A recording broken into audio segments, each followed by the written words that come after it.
Welcome to Pokemon Duel Analysis, a channel dedicated to help us improve our plays and make the game of Pokemon Duel more enjoyable. Since this is my very first video, I would like to do a short introduction of myself and the channel first. I'm a full-time data scientist in real life and works with the number all the time, and hopefully could involve some of that in this channel as well. As a Pokemon Duel player, I started playing the game early in its international release and will mostly in contention for top 100 every month despite playing only about 70 to 80 games. And I'm currently sitting at rating of around 3.9k. Although I don't think the rating means very much anymore, but that's worth another discussion in an episode. I'm not a free-to-play player by any means, and I usually spend about $20 to $40 a month, and try to play fairly competitively. As you probably already realize, English is not my native language, so you might find my accent strange, and I will sure pronounce the name of Pokemon incorrectly from time to time, but hopefully I can still make myself understood.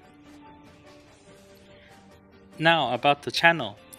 I wanted to be competitive focused and will try to look into the statistics and the number about the game, and hopefully could provide useful insights to help you improve in the game, better manage your resources, and overall enjoy the game more. I don't intend to do very much gameplays unless the game itself has a huge implication to something I want to convey, and the channel will mostly focus on analyzing the figure, decks, metagames, and resource management logically. Without further ado, let's get into the topic for today. I want to talk about the metagame of July 2018. So without looking at the actual statistics, I think most people have some idea of what the metagame looked like.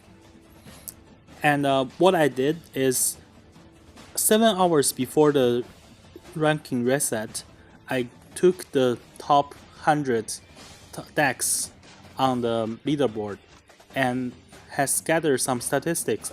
Here you can see that the breakdown of the deck types.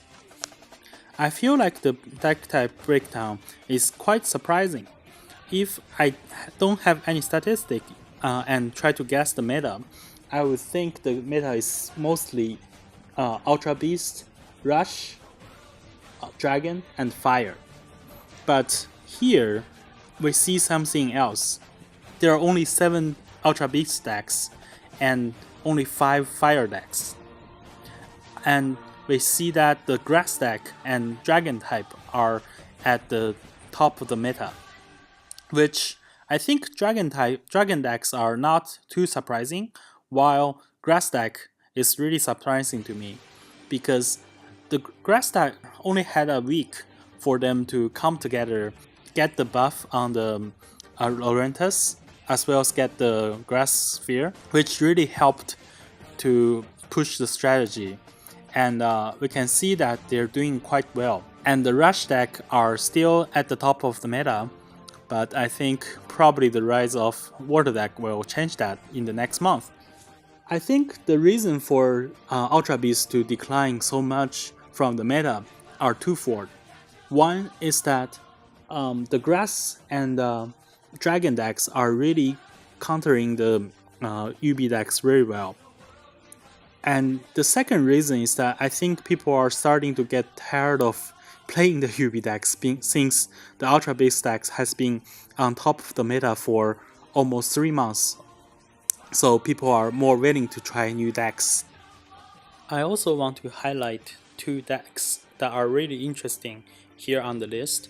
One is the Genesect with the Water Support deck, which is basically an exclusion deck that uses Genesect to exclude the confused figure that's caused by the water figures.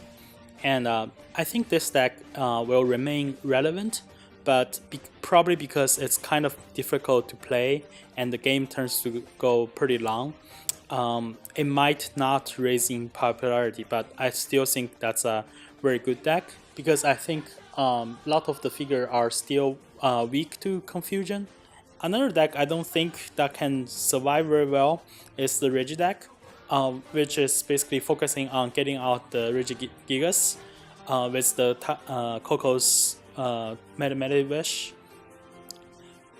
Because I think there's a huge power creep in the white damage in the new banner.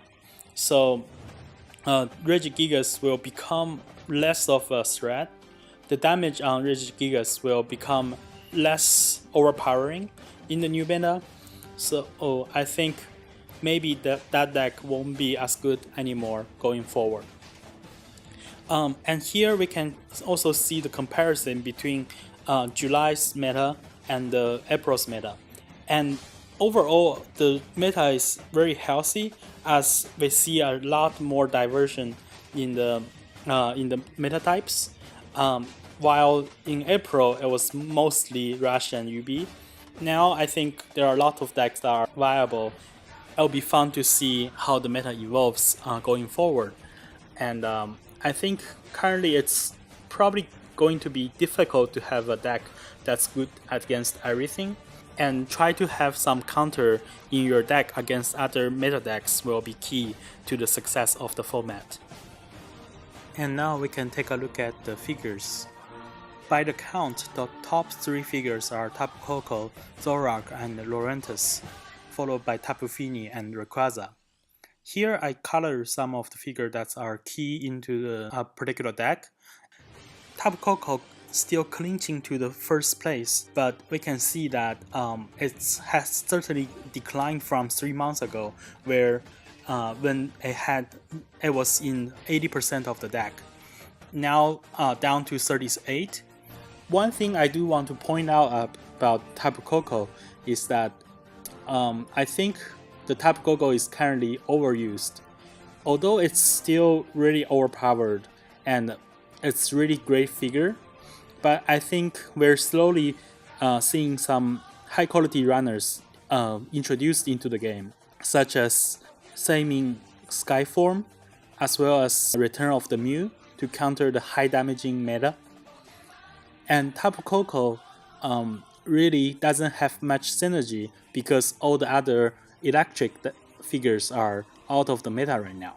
So I personally would expect less use of Tapu Koko in the next month, and we'll see how it goes. Zorak is pretty self-explanatory as it's a great figure, and I think will remain in the meta for a really long time.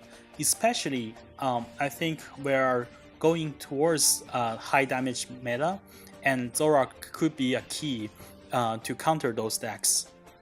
Laurentis appears in 16 decks, all of them grass, and then we can see the copy of them is 36, which means each deck contains more than 2 copies. I think the grass deck has a really high damage output right now, and will probably be contending with the water deck in the upcoming meta. Another figure I want to talk about is Rayquaza.